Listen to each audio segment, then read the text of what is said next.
যাচ্ছি না। ধর্ম যার যার উৎসব সভা বলছে এটা নাকি সেকুলার।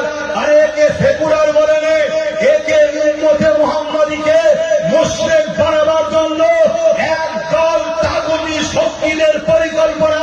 কেন ধর্ম যার যার উৎসব সভা, এই কথা যদি মুসলমান মেনে নেয় সঙ্গে সঙ্গে ইসলাম থেকে বেরিয়ে কাফের হয়ে যাবে।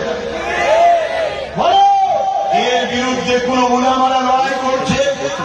এর বিরুদ্ধে মুসলিম সমাজকে জাতিকে জাগাবার জন্য উলামারা লড়াই করছে?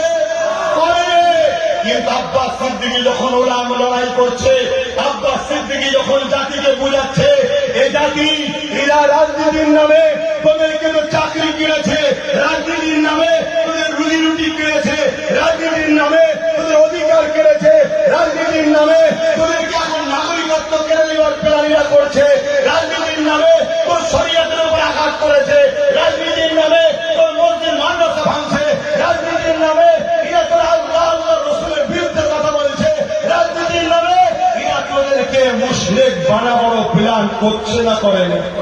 এই জন্য বলে ইসলাম